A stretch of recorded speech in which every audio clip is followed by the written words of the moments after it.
In today's episode of the Founder Ride, Randy Gerber chats with Kristin DeJohn, co-founder of the Blowout Bar, Columbus's first blow-dry-only salon. Hello, and welcome to another edition of the Founder Ride. We're so excited to have my good friend, my good Greek friend here, Kristin DeJohn. I know a lot about her, but I realized this morning in prepping there was something I don't remember or don't know, so I'm excited to hear the answer when I ask the question.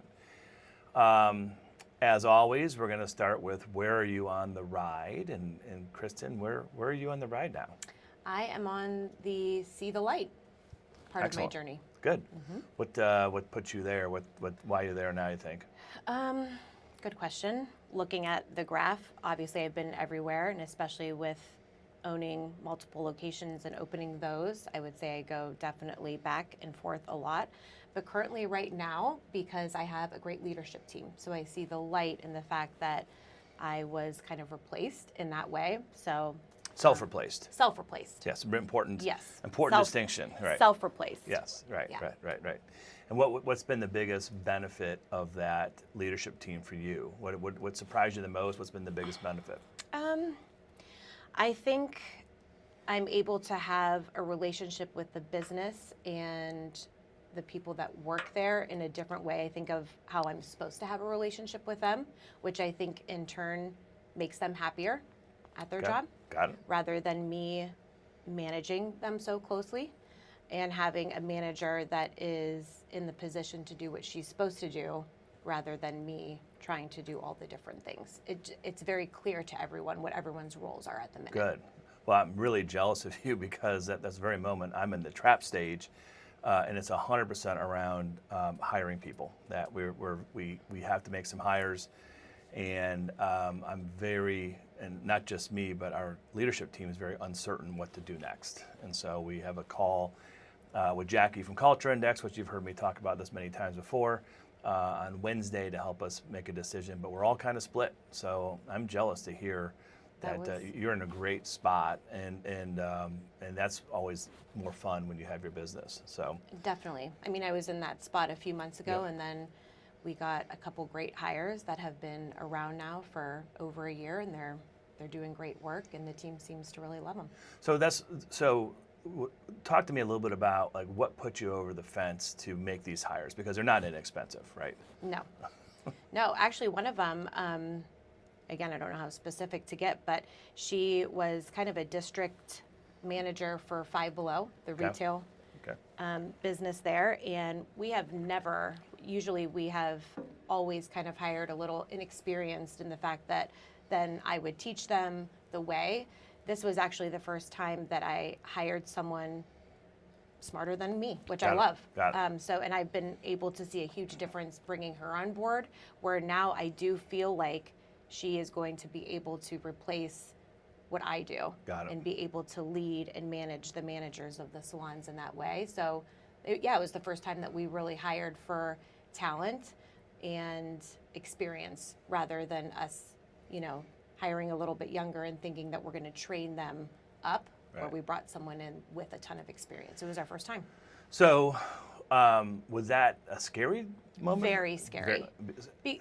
Because you also think too, is she so experienced where she wouldn't be able to maybe, having a big box retailer like Five Below, and then come to a very scrappy, I would say, entrepreneurial business. How would that be for her? Right. How would we be able to kind of navigate that from her? And I remember the interview process being very lengthy because that was one of our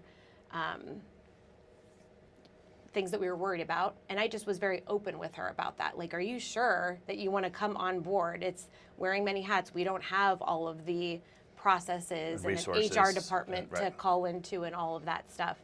And she said, that's why I want this job. Like, I'm tired of doing the day-to-day, everything being planned out. I actually love that part of the scrappiness of a business. And it was really, shiny to her that it was women-owned and she would be kind of in the trenches with us.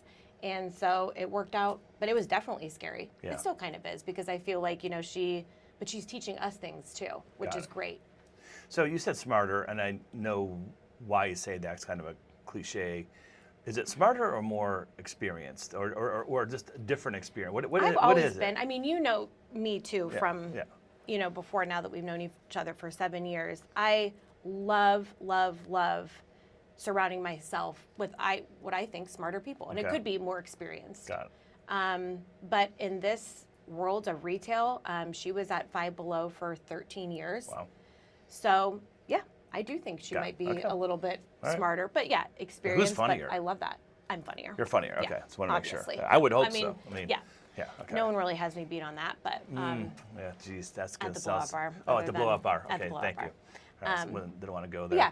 So got Smarter, it. I would say. Got it. And so no particular order. Your business partner's your sister. We'll come back to that in a second. She is. How has this woman changed your relationship with your sister? Has it? I mean, what's? Oh my gosh, yes. So I think too, for the past 12 years, when you are starting the company, and again, because of where we were, and because of our industry, it is typically young. So a lot of the management, like I said before, would be very young, inexperienced, and we would kind of be leading the way. And we only know what we know. Yep. So that's how we would train and educate them.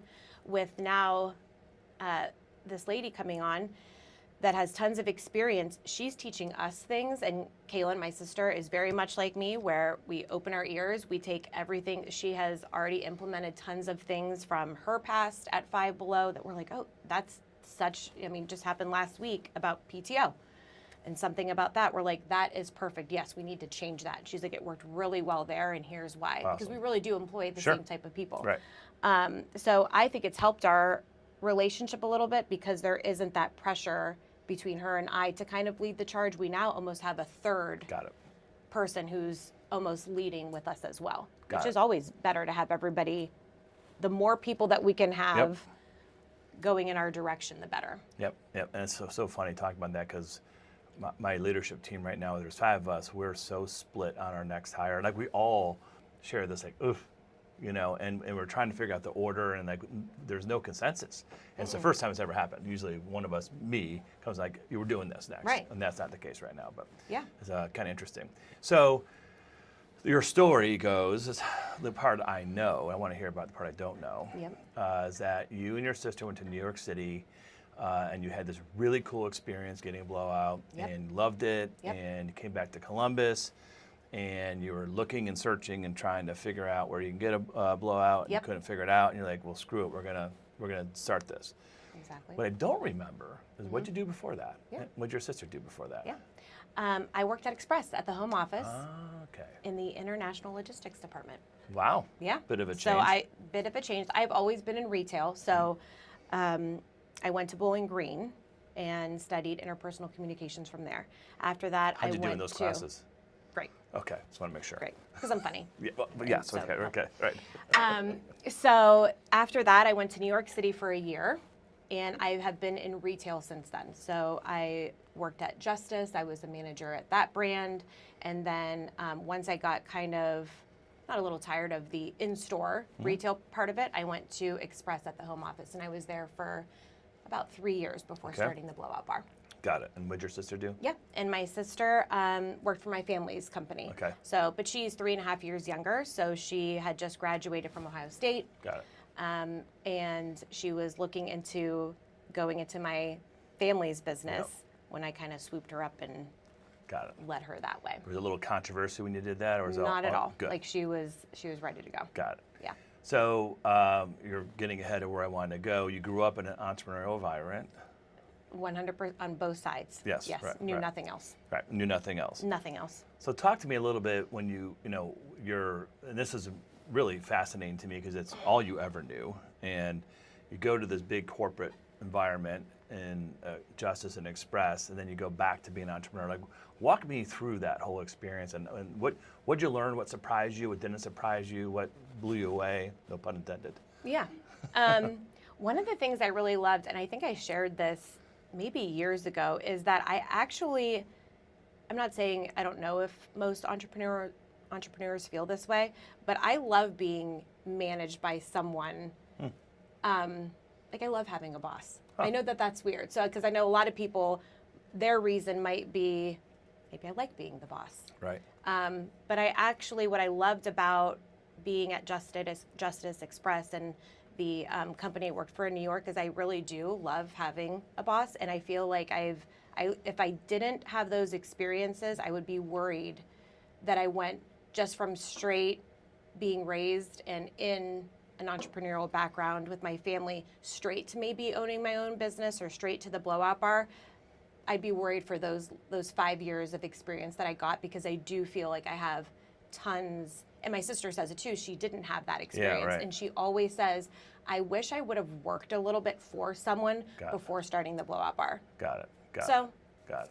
And what did you like about having, what was the big thing you liked about having a boss? I just love, like kind of what I was saying before, I love learning. I love being a sponge. So, I don't know. I love getting everyone's input, I guess. My sister always says that too. Like before you make any hard decision, she's always like, let me guess, you have to ask your mentor, Mike. And I'm like, yes. Yes, I do. Right. I just like having a lot of people around me kind of telling me not what to do, but their input and thoughts. I really do value a lot of people's opinions when it comes to that. Got it. So I love your story, because this was completely born out of just a personal experience. It wasn't like you were working somewhere and said, I can do it a better way. Nope. It was simply, hey, this is really cool, I'm going to do it. Yeah, and zero experience in the hair industry. Let's go into that. So like, walk me through that whole transition. How that had to be super exciting and also super scary at the same time. It was. Like you said, we were in New York City with my mom. So like Randy mentioned at the beginning, I am Greek, 100% Greek. My hair right now doesn't look like it, but before the Blowout Bar, if you've ever seen my big frat Greek wedding, I feel that I looked like Tula. I got it. Yeah. Okay. Yeah. And Tula had her little makeover in the middle of the movie. So me, my mom, my sister, we both had very unruly, thick Greek hair. Got it. And it was very long at the time. So when we stumbled into a Blowout Bar, an independent Blowout Bar. And that was, you just stumbled in. You weren't looking. We just stumbled in. You weren't even looking for it. I didn't even know what a blowout was at that point. Okay. All right. And we'd always traveled. I love New York City. We were walking around. I'm like, what's a blowout? I saw a sign outside, and we went in, and they're like, yeah, we just wash and style your hair, and you're good to go. I said, we'll give it a try. And my sister was sitting next to me, and I looked over to her, and I said, I'm Googling right now if there's one of these in Columbus, because if there is, I will be a weekly customer. Okay. And there wasn't. Right. And I was super bummed. My sister was. It was one of those things. It's almost like when you eat something or you try a restaurant, you just have to have it like again and again. Oh, I understand. Yeah. Chicken wings. Yes, Chicken wings. Yeah, for sure. Right. Same type of thing. Yeah. I was like, I can't go back to doing it the old way, which is washing my hair at home by myself, which I know sounds completely absurd to most people, but I was like, I cannot go back to doing it the old way. Now that I know that there's this way, and it's a better way, I didn't want to go back to doing it the old way. All right. So for all the men listening and watching this, you have to explain, like. I do have to explain. What is the difference? The difference is, so, I mean, the list is long, I know, but you go in and you literally, so we don't have any scissors or no coloring at the Blowout Bar. Right. It literally is just wash and styling. And wine. And wine, of course, and champagne, because why not with those two? Right. So yes, to replace the scissors and the color, we have drinks. Yeah. And you get your hair washed and blown out. The way that our method is done is that it prolongs your blowout to last up to a week, where you won't have to wash your hair before. Wow. Or until then. So even since we've opened, there have been women that have not owned shampoo and conditioner since we've opened. They are twice a week, once or twice a week, that come into the Blowout Bar, and they literally say, I've not owned shampoo since you guys have opened. That's crazy. Yeah. It's a time saver. Yep. It's for women that... Do they shower?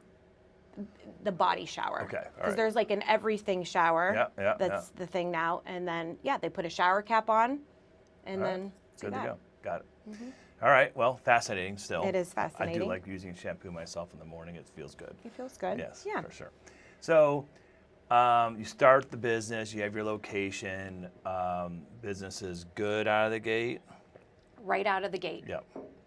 The minute we decided to do it, I remember my sister and I were at a gas station. We emailed every independent blow dry bar in the United States to see if we could pick their brain about opening one, because again, we don't have a hair background. Mm-hmm. One wrote back from Nashville. Okay. So my sister and I hopped in the car that weekend and drove to Nashville.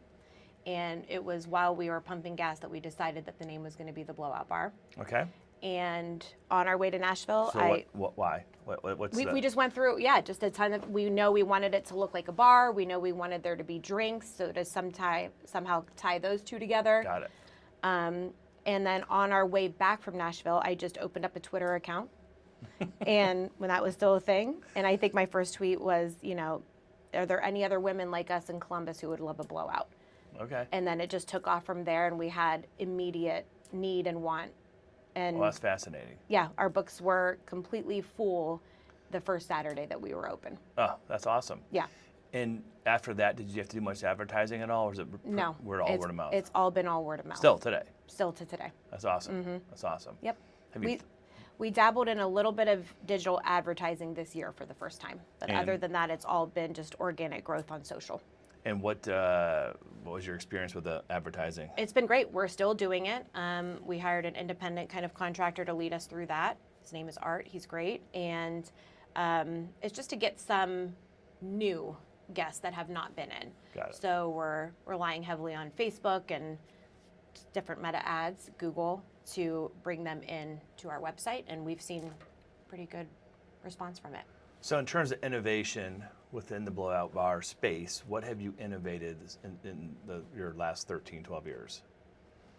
Well, I mean, we were the first one, I guess, to bring the concept to Columbus, which has been great to say. And then we have since obviously added new things to our menu that haven't been here before. Got it. And I would say that, everything as far as our really convenient hours, everything is How kind about of the just... process? When you mentioned that your process, now people can go 5 days without... the process itself, the yeah. process So itself. we invested in very heavily in the education right at the beginning. So originally where I'm from, there was a hairstylist there that grew up in Warren and left and went to become a hairstylist in New York City. And she worked at a blow-dry bar. Okay. And so we actually hired her as an independent contractor for our first year to develop our training program. Got it. And to train our first set of stylists for that first year. Got it. Which that was the game changer, because it wouldn't be something that we would be able to do, or even I think find someone from Columbus to do. So we brought her in, which okay. again would just make us more credible from the beginning, having her on the team for that first year. Do you still work with her? Not anymore, no, because she trained our Yeah. trainers, and then those trainers have then trained our trainers. But Got it. yeah, Are blowouts here forever, you think? I think they're forever. They're forever? Yeah, I just put something on Instagram. It's silly, but I said, I wish I could see AI do a blowout, and Yeah. everyone loved it. Right? Yeah, Yeah, really. I don't think. I No. mean, unless some robots come Yeah, stomping in. that'd be but weird. That would be kind of weird. But other Yeah. than that, I think they're here because they've been around. I mean, I always say, when I try to explain what a blowout is, our grandmas were doing it and doing like a set. Yeah. Once a week they would go and get their hair done. It's the same thing now. Right. Modernized. And yeah, as long as I think women have head on their hair, I think, Got it. Good. or hair on their head. I knew you meant. Okay. Yeah.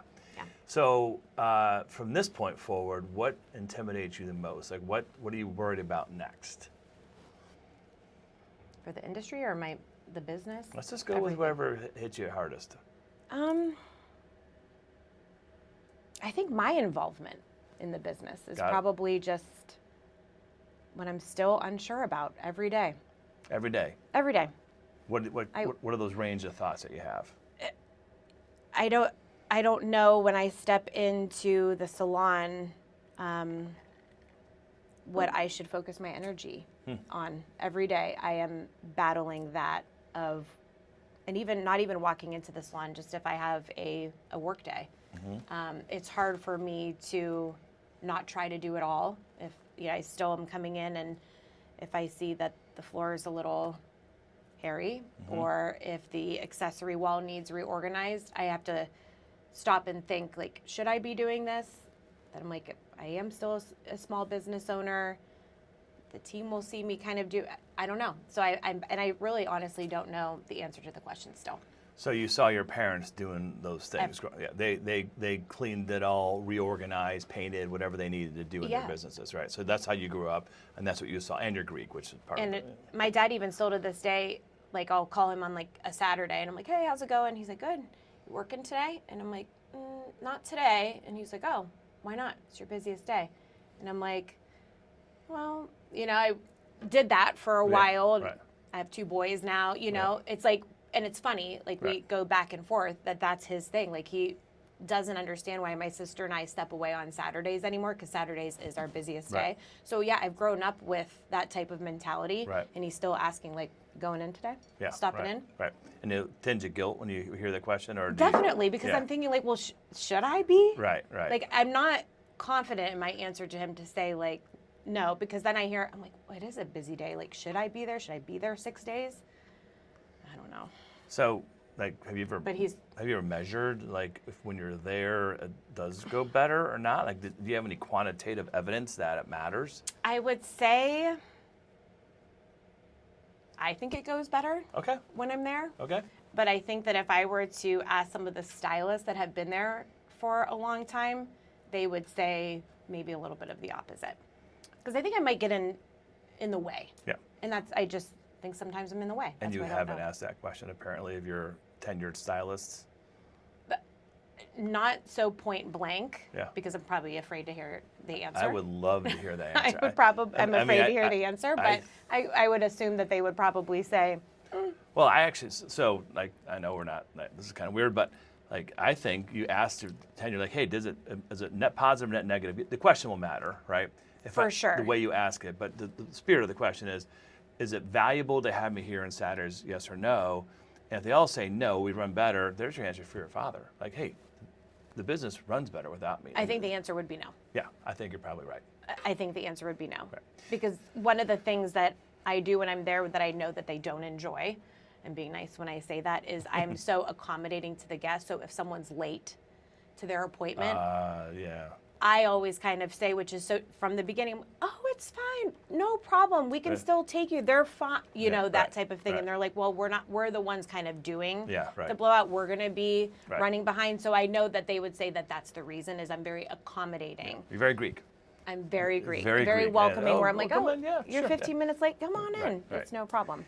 Yeah, I mean, I know in the beginning when I managed my own calendar, I broke my own rules all the time around the calendar. And now that I don't manage it at all, my life's much better because my team doesn't break the rules. In those rare instances that I put myself on the calendar, I always break the rules and I always regret it. And I put unnecessary pressure on the team too, you know, because I'll squeeze in more things than I should, and they're the ones doing the work. 100%. Right. Yeah, I mean, I just went in it was last month, and I just had an idea out of nowhere to start a spring cleaning of the salon and get everything out of the cabinets. And I could just tell, and I knew, I'm like, why am I doing this? But I want it to get done. Right. I want it to get done my way. Right. And I thought that it would only get done if I was here and helping, but I can tell they were like, get out of the way. Yeah, get out of the way. Like, you shouldn't even be doing this. Right. But so it sounds like you're in this kind of normal, natural transition from being an employee owner in your business to more of an investor owner in your business. Yes, exactly. Yeah. And you just really haven't maybe defined what investment owner looks like at this point in time. No, because I've never been that. So that would be a very new. Right. Yeah, like everything on the chart.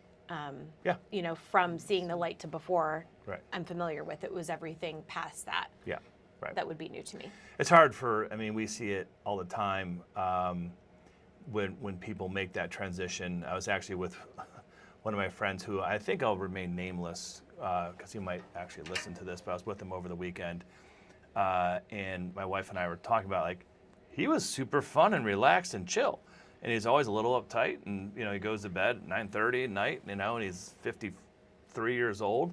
But like, you can tell in his business, he's transitioned from working in his business to working on it. His golf game's gotten better. Like, I was with him all week, and it's just like, wow, you're really funny. I mean, I forgot how funny you are, you know, and because I think he's just more relaxed. Yeah. And that's probably refreshing for him. I mean, he Totally. probably has seen a change in himself, if you have. And very frankly, his wife was much more relaxed too. Like you could tell that this transition for him has not only, helped him, but it's helped his wife. I think it's helped his kids. And he's more available to his friends too. 100%. And oh, by the way, the business is, having a record year on revenue, record year on EBITDA. It's a substantial business. It's big, but he's really made that transition. Yeah. So, it's That's a normal cool. it's a normal part of the process. Definitely. And it's hard. I'm trying not to rush it and be patient and know that, But yeah, looking forward to that. Obviously, that sounds great. Yeah, I mean, I think that's wise on your part not to rush it and be patient too, because and particularly in the retail business where you're having one location is different than 2, different than 3, different than 10. And exactly. Then, that's really it's not linear at all, as you know. No. And so it's a harder. But I also think in retail specifically, and your retail service both, right? Definitely. You have to, you're going to have bumps and bruises along the way, and so taking your time makes a difference. Definitely, So. Exactly. So we covered you live with 3 meatheads, 2 of which are from you, and 1 Yes. you married. Yep, And so, exactly. Yep, I get to say that because I qualify as a meathead myself. And House full of boys. Yeah, house full of boys. And well, how's that? Let's start with how's a house full of boys? I love it. I do love a household. I think it's fun. Yeah. For sure. I love it. I kind of always, I think, wanted to be a boy mom, especially because I feel that what I do day to day is very female focused. Oh, sure, right. Yeah. All So- female all the time, right? All the time. Yeah, right. I Like, didn't think about that. yeah. Right. So when I come home, it's refreshing. Got it. And it's fun to be around guys talking about the WWE, 'Cause I'm like, I've done already the beauty, so I can't even imagine. Because people ask all the time, like, I'm sure you want a girl, right? Knowing what you do, Right. and you're going to want to do her hair. And I'm like, not really. Yeah, like, right. I'm good on that because I see that 8 hours a day, and then I get to come home to kind of fun and easy. The boys wrestling yet? Are they wrestling? Oh, yeah, the older one is. He loves it. Got That's it. what he's into right now is wrestling. Got it. But they're not wrestling each Everything. other at home. His dad. Oh, His dad okay, and him right. wrestle. Got Yes. it. Well, that's yeah, good. but not the little one. The Yeah, 2-year-old right. is still safe. But Yeah. yeah, that's the dad, my husband, and Little John. Yeah. Even though I know. Yeah. We're going to But I leave that do- one, yeah. I do call him Little John. Still, but yeah, they wrestle all day, every day. That's all he wants to do. And then I just sit and watch and laugh, and I love it. Got it. So how is it, walk me through the tensions and challenges of being a mom who's actively engaged. I mean, you're not just a mom, you're an actively engaged mom. And also growing a business from scratch. Walk me through those tensions and the challenges and what does a victory feel like for you? Yeah. I mean, I can definitely say this because I talk to my mom about this all the time, and she's so funny when she comes to visit, I'll be playing with them in the morning around like 7, 8 o'clock before leaving. And she's always like, I never did that. She's like, you're in their room playing with them on a Tuesday morning before you leaving for work. Like, that wasn't the way I was. Are you doing that because she didn't do that or just comes natural to you? It comes natural to me. Okay, that's interesting. I like to do that, Yeah. right before leaving. But I think that a lot of what I kind of grew up with, I'm intentionally always thinking about the stuff that worked and what didn't. Got it. And I really am very aware of what to do as a mom that maybe I felt like if my mom could go back, she might change. Got it. And I talk to her about that all the time, Yeah. She said she was just so work focused in the morning, like it was Go, all go, go. business. Yeah, Yeah, right, go, right, go, go. And then right. the weekends would be spent for maybe some relaxing time. Yeah. But yeah, as far as being active, I've always been pretty good at compartmentalizing things. So I just make it, when I pull into that garage, I turn it off. I really do. There's definitely going to be things that trickle Sure, in for right. sure. But I really do try my best to turn off the entrepreneur side of me, of what was just going on, and then really actively turn on my mom mode. So how about the reverse of that? When you go to work and one of the kids is pissed off or having a bad day or whatever it may be. I can pretty much block that out of my mind as well. Okay. I know that they're in good hands during the day, which I think obviously makes Right. it a lot easier. And when I'm at work, I'm at work, and when I'm at home, I'm at home. Like I said, there's definitely going to be things that overlap there. Right. But for the most part, I would say that I try and keep them very separate. And and I assume your sister's kind of in the same camp with respect to how she manages. Exactly. Yep. So that's had to change the culture of your business for everybody. 100%. I would say, but that only because since I started being a mom. And we actually had a manager. Actually, she was a stylist, then got promoted to lead stylist, and then a manager. She said that she saw such a change in my sister and I once we had kids in the way that we managed people. How'd you feel about that? I completely agree because I knew exactly what she was talking about. Got So it. we become much more flexible when it comes to schedules, Got it. for sure.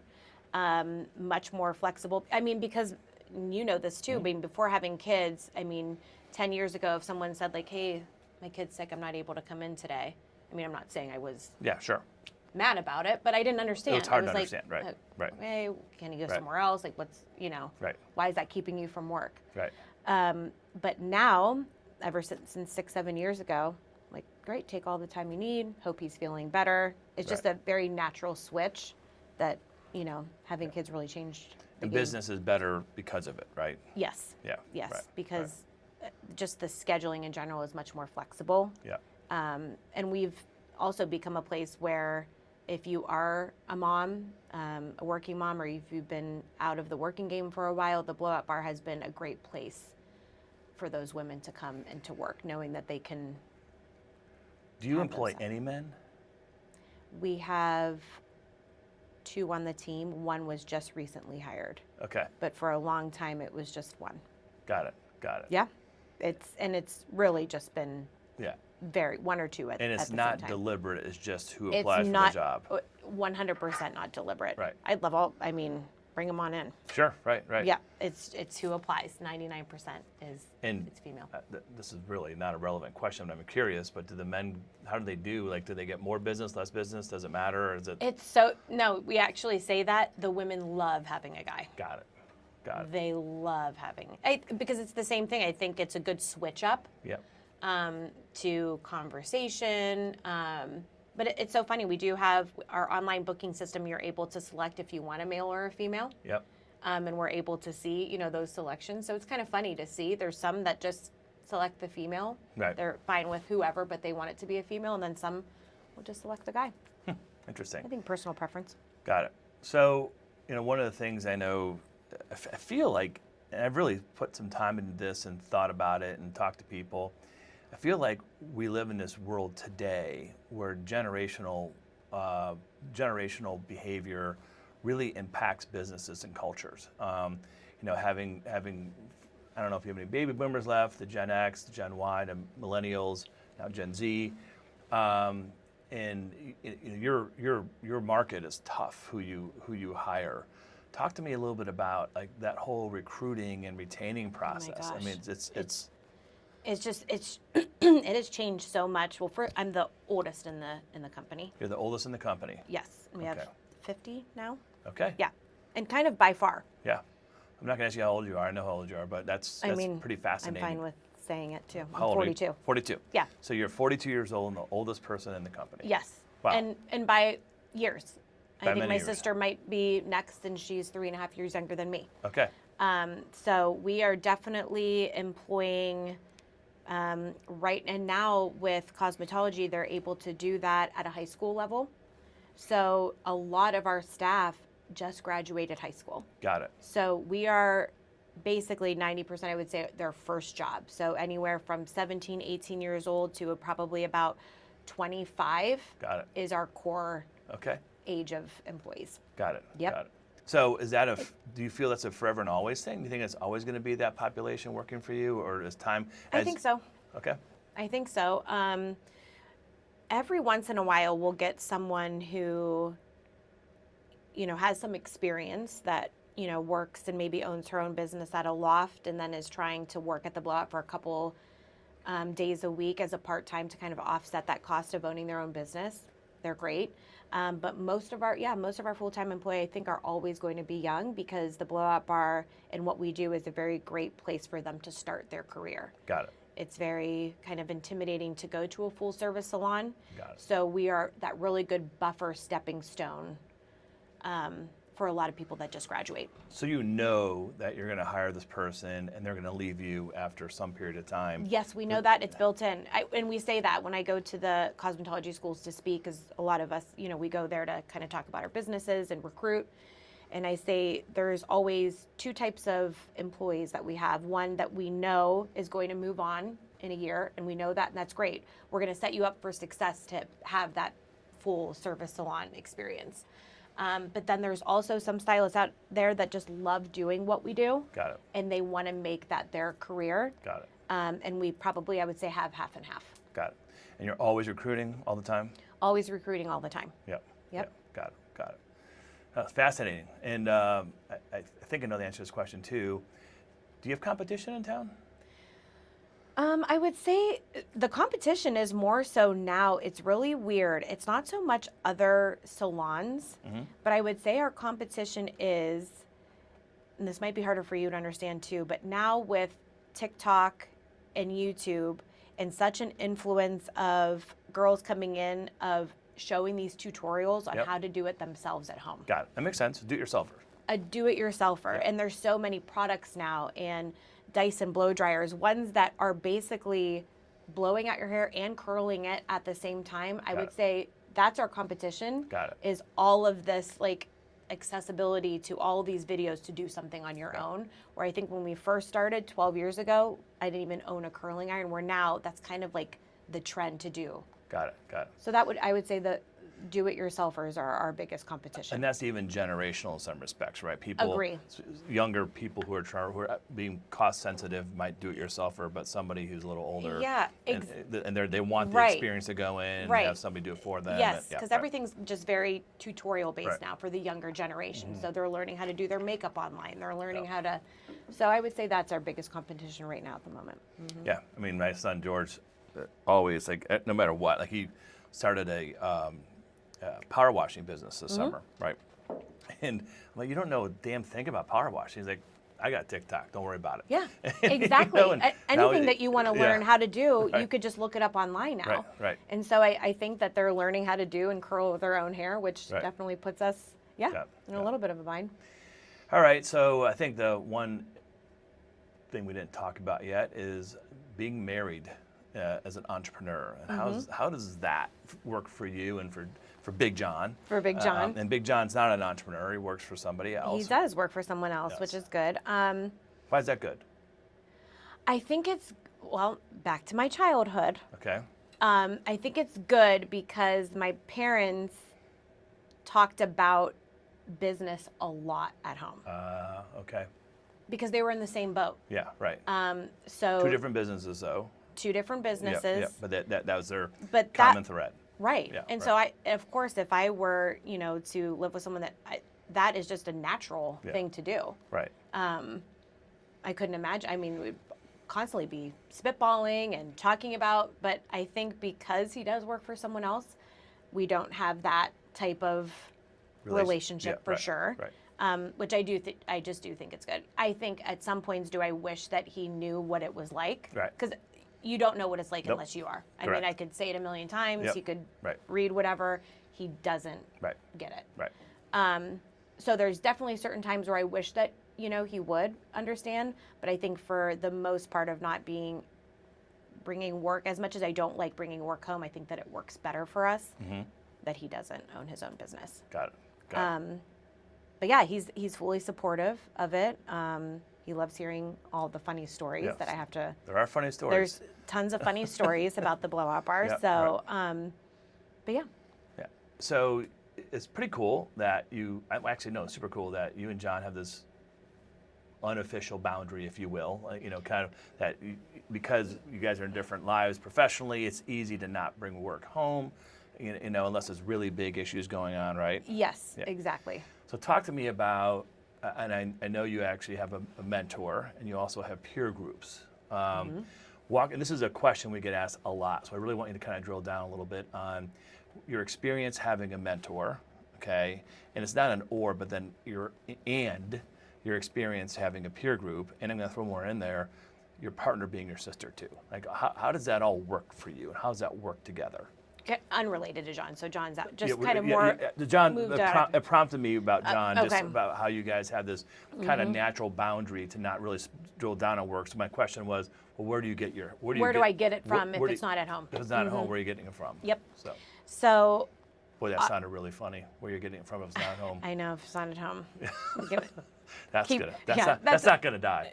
That's not gonna die. That's gonna be a good one. Yeah. We'll get a lot of laughs around that part, because I know my dad will be listening to this for sure.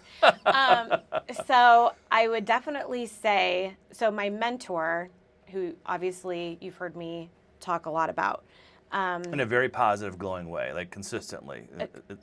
Yeah. Yeah. What glow away? Like glow away. Yeah. Yeah. But rightfully so, honestly. Yeah, sure. So I was matched up with him as a mentor now almost 6 years ago. And matched up through what process? Yes, through our EO process. Okay. Yep. So it wasn't an accident, it was deliberate. It was deliberate, kind of talking a little bit about, and I think if anyone is listening where you have the opportunity to almost get a mentor in a certain way where you can either fill out a form, what you're looking for. Right. I was very deliberate of who I was looking for and why. Okay. So when I was, the biggest thing is I wanted a male. Like that was 100%, I had to have that. Why? Because I'm just surrounded so much by women. And I really wanted a male perspective on my business. And I thought it would be refreshing. Did you care about what, has it been refreshing? Tremendous. Good. And did you care about retail versus, I did. I wanted, yep. So those were my two, I actually had three criteria. One is that he had to be male. Second, a retail background. And the third, I wanted it to be more business related and not a casual relationship where we're spending half the time talking about family. Got it. I really wanted to get it going. Got it. And walk me through, because this is a constant question that we get all the time, and there's no right or wrong answer, just I want to hear your experience. Walk me through mentor versus advisory board. How did you land on a mentor versus advisory board? Yeah. Well, I never knew anything about advisory board. Okay. It wasn't even on the table as being an option. Got it. Since, through EO and the organization that I'm in and getting matched up with him, that was all I knew as what was brought to me first. And since then, those mentorships usually last about a year, and then you get either matched up with someone else, or if it's going well, and especially for him, because they're doing this out of their own time. They're giving back. They're really giving back if he will continue with me. Yeah. And he has, and it's been 6 years strong. We don't miss 1 month. We haven't missed 1 month even through the pandemic. And we meet for about 3 hours in person once a month. And talking about that, there was, and we talk about it all the time, there was a blowout bar pre-mic and there's a blowout bar post having mic. That is the biggest. Got it. That shows how serious someone like that could really help your business if you're really truly open to listening and taking everything in that he's suggesting. One of the things that he said the first meeting is, I want a printed out P&L every meeting, and I want it this way. And you know me a little bit more, that wasn't an easy. Wasn't easy to do. Wasn't easy to do. Didn't. Last thing I thought that he would be expecting, and I'm like, oh crap. Wow, we just got naked. Like, this is. Oh, all right. Yeah. And so I think too, with having, whether it be an advisory board, a mentor, we can talk about a peer group. Us as entrepreneurs, we're not held accountable unless you're holding yourself accountable, and I'm not great at doing that. So I love, like I said, kind of goes back to loving that boss, or I love having to report to him once a month. It really keeps me on track in that way of what I need to bring to that meeting. Awesome. So he's wonderful. And how is that different for you than a peer group? And what's the, not the pro and con, but rather the strengths of both. I think, obviously with a peer group, with him, I feel like since he is really just giving back his own time. Yeah. So I feel that everything that I bring, whether it be my energy that day, being on time, keeping to the meeting, it's almost like you're on your best behavior when Right. I'm with a mentor, Right. is how I look at it. So my mind is clear when I'm with him. I'm completely open. And like I said, all of those deliverables that he expects are there. There hasn't been one time where I'm like, Yeah, right. can't do it today, Yeah, or right. the printer wasn't working. Right. No, I mean, it's like, It's always there. it's always there. Yeah.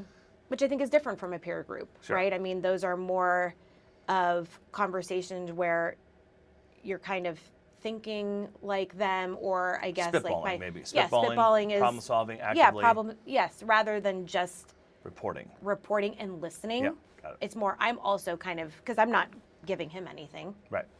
I mean, I'm sure he would probably say perspective, and Yeah, I sure. know that he enjoys our time together, obviously, but I think obviously that spitballing and feeling like I'm also giving back to the peer group, Yeah, where right. I feel like I'm not giving that with So him.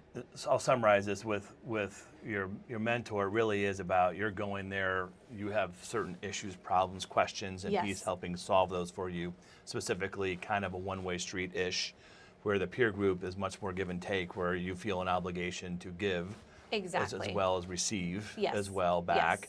Yes. And it sounds to me that your relationship with your mentor is primarily business, where the peer group can go anywhere. Exactly. Definitely primarily business. Yes. And I know that we'll spend 5 minutes. Yeah. How are the boys doing?